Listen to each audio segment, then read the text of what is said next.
આત્માથી પરમાત્મા સુધી જવાનો રસ્તો છે તપ અને જ્ઞાન. 8 કર્મોને તોડવા માટે આજે આપણે વાત કરતા હતા 7 સુરોની. એટલે બહુ મહેનત કરી, એક જીવ સિદ્ધ થયા અને એક જીવ નિગોદથી બહાર. 7 સુર એટલે સા રે ગા મા પા ધા ની સા.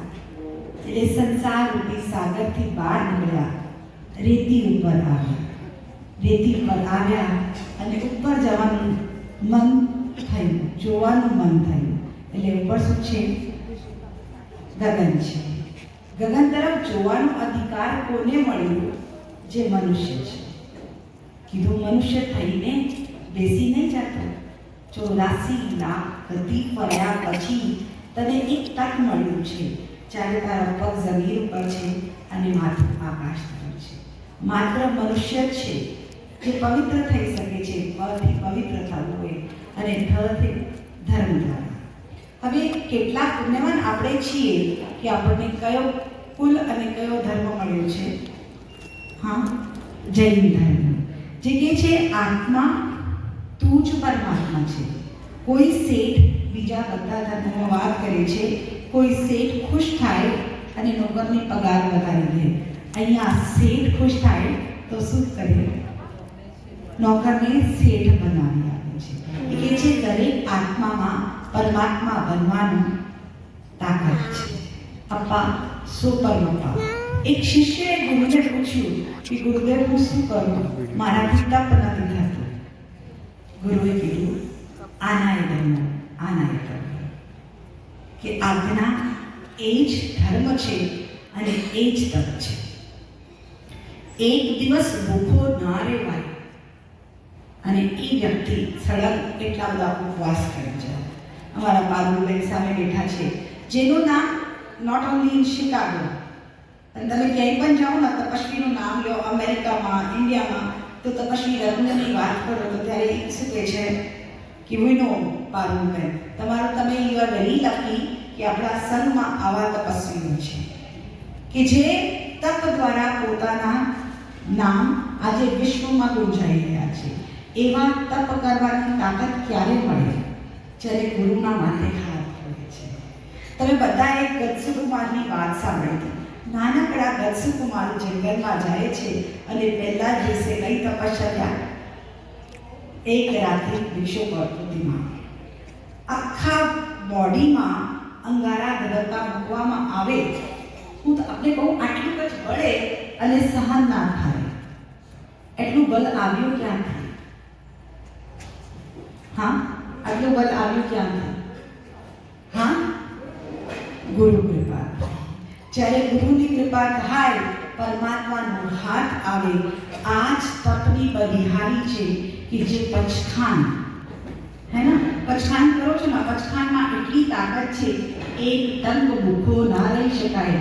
એ માણસ આવા સુંદર દિવસોમાં, આવા 8 નહીં 18 દિવસો જે તમારા આયુષ્યનો બંધ કરે, એવા દિવસોમાં તમે તપ દ્વારા પરમાત્માના નજીક નહીં, પરમાત્માના ખોળામાં બેસી જાઓ છો. એવી સુંદર આરાધના અમને સૌને મળી છે. એ સુંદર આરાધના કરવા માટે કોઈ બહુ તત્વજ્ઞાનની જરૂરત નથી. Just surrender yourself. બીજા ધર્મમાં વાત કરે છે કે બુદ્ધમ શરણં ગચ્છામિ, સર્વ ધર્માણં પરિત્યજ્ય મામેકં શરણં વ્રજ. ત્યારે મહાવીર એક સુંદર વર્ડ આપણને આપ્યું. શું આપ્યું? અરિહંતે શરણં પવચ્છામિ. હું જતો નથી, સ્વીકાર કરું છું. અને જ્યારે ગુરુની આજ્ઞા અને પ્રભુની આજ્ઞા લઈને આપણે તપને સ્વીકાર કરીએ છીએ ને, ત્યારે આ શરીર તુરંત પવિત્ર થઈ જાય છે. એના માટે કંઈ બહુ મોટું કરવાનું નથી, જસ્ટ સરેન્ડર યોરસેલ્ફ. એક નાનકડો બાળક હતા. એકવાર એમના ઘરમાં અમે આમ વાત કરેલી હતી કે ભાઈ રોજ નહીં તો સન્ડેના સન્ડે પર કાબર કરવાનું. મને બહુ જ નીચે મજા આવ્યું. આટલા બધા છોકરા ખૂબ સરસ ભક્તિ કરતા હતા, ખૂબ સરસ ક્લાસ ચાલતી હતી. યુ આર વેરી લકી આ દેશમાં આવા અનાર્ય ક્ષેત્રમાં અને આપણા છોકરાઓ. I feel so much proud. તો મને એક છોકરો યાદ આવી ગયો. એક ઘરમાં પ્રાર્થના હતી, એવરી સન્ડે કીધેલું હતું કે ભક્તામર કરવાનું છે. બધા જ બેઠેલા હતા અને એ નાનકડો છોકરો 3-4 વર્ષનો આવ્યો અને બાજુમાં જઈને બેસ્યો અને બધા બોલે છે ભક્તામર પ્રથમોની મની પ્રવાળો. અને પેલો છોકરો શું કહે છે ABCDEFG. ઓલા ભક્તામર બોલે છે અને એ ABCD બોલે છે. તો બધા જ્યારે ભક્તામર પૂરું થયું અને પૂછવામાં આવ્યું એ પહેલાં તું શું બોલે છે, તો કે મેં ભગવાનને કીધું કે ભગવાન આ બધાને આટલા મોટા મોટા વર્ડ આવે છે, એ તારી ભક્તિ કરી રહ્યા છે, મને આ બધું કશું નથી આવડતું, પણ મને આટલું ખબર છે કે આ જેટલા પણ વર્ડ છે ને આ જ આલ્ફાબેટ્સથી બને છે. તો આલ્ફાબેટ હું બોલું છું, વર્ડ તું બનાવેલી છે. તો કોની ભક્તિ સાચી છે, પહેલાંની કે પહેલાંની? પહેલાં છોકરાઓની કે? એટલે આ દિવસો છે એક બાળ બની જવાનું. એક નાનકડું બાળક બનીને જ્યારે તમારી જાતને પ્રભુના ચરણે મૂકશો ને તો પ્રભુનું પ્રેમ ભરો, વાત્સલ્ય ભરો હાથ તમારા અનંત કોટી કર્મોને એક સાથે બાળી નાખશે. આપણે બહુ વાર બોલ્યું છે તસ્સૌત્રી કણેનમ, પાયચ્છિત કણેનમ, વિસોહી કણેનમ, વિસર્ગી કણેનમ. 4 જ વર્ડ છે. હા, બહુ મોટું આજે પ્રવચન નથી, જસ્ટ બેસિક છે. તસ્સૌત્રી કણેનમ, પાયચ્છિત કણેનમ, વિસોહી કણેનમ, વિસર્ગી કણેનમ. એનાથી શું થાય છે તો કે ઉત્તરીકરણના જે માં છોકરાઓને ખીજવે તો કેવા કર્મ બંધાય? સ્પષ્ટ કર્મ બંધાય. તો માત્ર મોઢામાંથી ઉત્તરીકરણ કરે છે. એટલે આ પાવન દિવસોમાં આઈ ફીલ સોરી. તમને ખબર છે આપણું આ સિદ્ધાંત ઉપર બહુ મોટી પુસ્તક લખવામાં આવી છે, ઝીરો લિમિટ કરીને. ડૉક્ટર ઝોન બેટાલેએ એક પુસ્તક લખી છે ઝીરો લિમિટ, જેમાં એને 4 સિદ્ધાંતો આપ્યા છે. પહેલું છે આઈ એમ સોરી, બીજું છે પ્લીઝ ફોરગીવ મી, ત્રીજું છે આઈ ફોરગીવ યુ અને આઈ લવ યુ અને થેન્ક યુ. તમે આ વર્ડ ક્યાંક સાંભળ્યું છે? હાથ ઉપર કરજો. I forgive you, please forgive me, I love you, thank you. ક્યાંક સાંભળ્યું છે? હાથ ઉપર કરજો.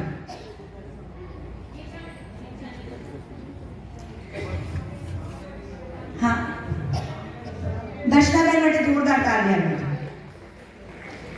ખબર કે ભાઈને મળવાનું મન થયું, એને આ સૂત્ર દ્વારા 37 જે મેન્ટલી રિટાયર્ડ પ્રોબ્લેમ થઈ ગઈ હતી, જે ડિપ્રેશનમાં આવી ગયા હતા, એને સારું કર્યું. કયો સૂત્ર હતો? એને કીધું કે મારા ટીચર કોઈ સંતને મળ્યા હતા ઇન્ડિયામાં, આઈ ડોન્ટ નો, પણ એને એક સૂત્ર આપ્યું હતું, લાસ્ટ ચેન્જ કરી નાખ્યું બિકોઝ એમાં નહીં આવડતું હતું. કયો સૂત્ર છે? ખામેની સવે જીવા વિખમંતો મે મિત્તિ મે સવ ભૂરેસુ વિરમજ્જમ. મારા પ્રોફેસર હતા, મેં આ વખતે ઈચ્છાની ટુકડો લખ્યું તો એને મને કીધું એવરીથિંગ ઇઝ ઓકે. કીધું યસ. તો કે તમે કેમ સોરી ફીલ કરો છો? કીધું આપણા ધર્મમાં છે કે અમે આવી રીતના કરીએ છીએ કે હાઉ લકી યુ હેવ જેનિઝમ, કે જો આવા દરેક ધર્મ બની જાય તો આખા વિશ્વ એક મિત્રતાના વિશ્વ, મિત્રતા ही मेरा धर्म है, પૂરો વિશ્વ મિત્ર બની જાય, કોઈના અંદર વેર ના રહે. આવા તપ ત્યાગ મિત્રતાના દિવસો આપણે સાથે મળાવીએ અને પરમાત્માના રંગમાં રંગાઈ જઈએ અને બધા જ પરમાત્માના નજીક થઈ જઈએ.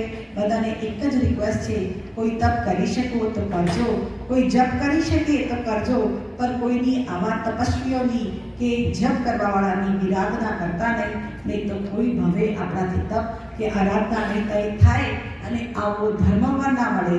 આવા ધર્મની આપણે ખૂબ ખૂબ અનુમોદના કરીએ. We are so lucky, we are so fortunate કે અમને પવિત્ર થવા માટે ધર્મ મળ્યું. પવિત્ર થવા માટે ધર્મ મળ્યું. એ પણ કયું? જૈન ધર્મ. અને જૈન ધર્મ કયો રસ્તો છે? નિર્જરાનો રસ્તો. નિર્જરા કરતાં કરતાં નિર્વાણને પામીશ તો સાક્ષાત્કાર થઈશ અને ભગવાન તને કહેશે તું પણ મારા ખોળામાં આવી જા. જીવ તું પણ સિદ્ધ છે. આવી જીવથી સિદ્ધત્વની યાત્રા એટલે જૈનની યાત્રા છે. આપણે આ યાત્રામાં જોડાઈને પોતાના કર્મોને બાળીએ અને વહેલામાં વહેલા પ્રભુના ચરણોમાં, પ્રભુના ખોળામાં જઈને બેસી જઈએ. ઓમ શાંતિ.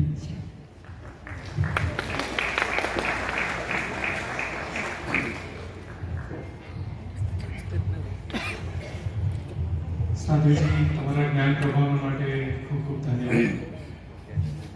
આપણા આજના મેઇન સ્પોન્સર તપસ્વી બહુમાન સમિતિ, જે તમે હમણાં સ્ટેજ પર જોઈ રહ્યા છો, we on behalf of JSNC we thank you for sponsoring તપસ્વી બહુમાન. અને આપણે હવે પ્રોગ્રામની સ્ટાર્ટ કરીએ તો કનુભાઈ અને સુનિલભાઈને વિનંતી કરીશ કે આગળનું બધી અનાઉન્સમેન્ટ કરી.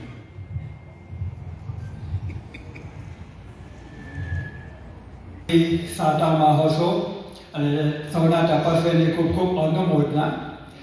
આપણે કાર્યક્રમની શરૂઆત કરીશું. તો સૌ પ્રથમ ECBOTને હું વિનંતી કરીશ કે તેઓ સ્ટેજ ઉપર આવે અને આપણે ECBOTનું અહીંયા બહુમાન કરીશું. આપણને સર્વને જેમણે પર્યુષણની આરાધના, 10 લક્ષની આરાધના અને આજે તપસ્વીનો બહુમાનનો પ્રોગ્રામ, જે આપણી કમિટી મેમ્બર BOTની ECએ જે મહેનત કરી છેલ્લા 3 મહિના 4 મહિનાથી આખો પ્રોગ્રામ એટલો સરસ બનાવ્યો, તો એ પણ એક તપ છે અને એની અનુમોદના અમારે તપસ્વી બહુમાન ગ્રુપ પણ કરવા માંગે છે, તો જરૂરથી પધારો. તપસ્વી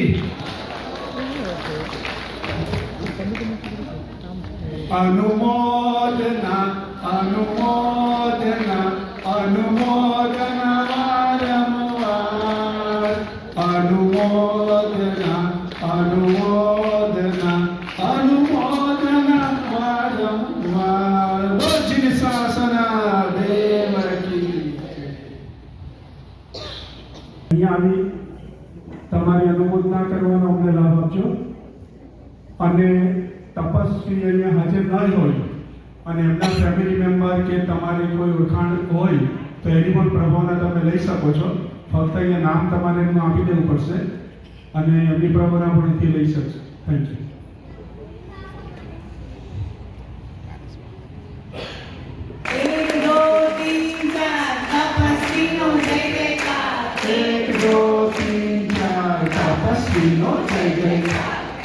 આપણા શરીરના મોટું તપ જે શ્રેણી તપના આરાધક હજુ પણ એમનું તપ ચાલે છે.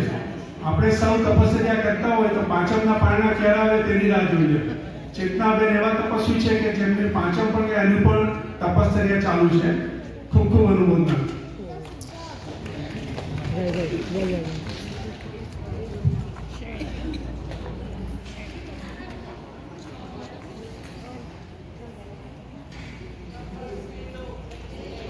તપસ્વીનો જય જયકાર. તપસ્વી અમર રહો, તપસ્વી અમર રહો. પારુલબેન શાહ 13મું વર્ષી તપ. 1 2 3 4 તપસ્વીનો જય જયકાર. 1 2 3 4. મીતા શાહ 28 વર્ષી તપ.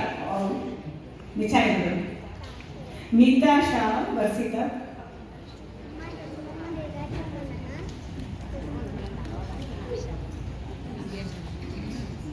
છાયા શાહ વર્ષી તપ.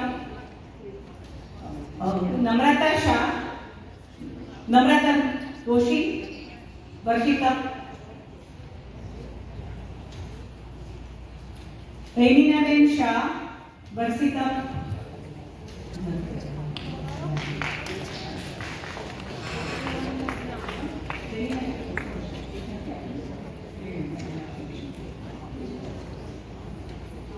મોનિકા શાહ 28 ઉપવાસ ગૌતમ સ્માની તપ.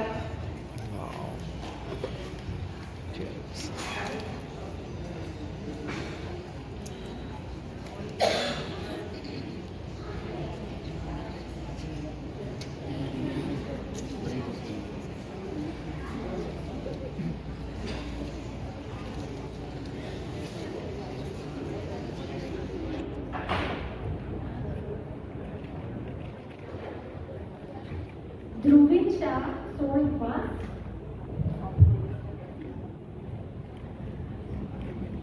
જયાબેન ભાવસાર 16 ઉપવાસ.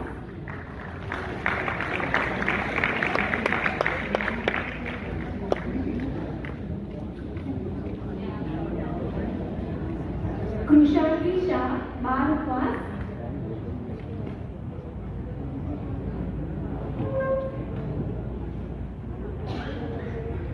એક જસ્ટ મોટી તપસ્યા માટે we'll just announce their top details one more time.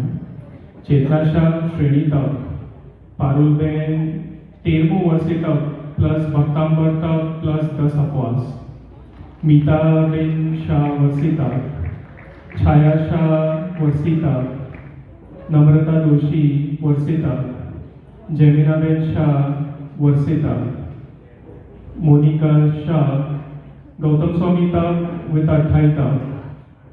And that's it. Now we will continue with the rest of the tapasvis.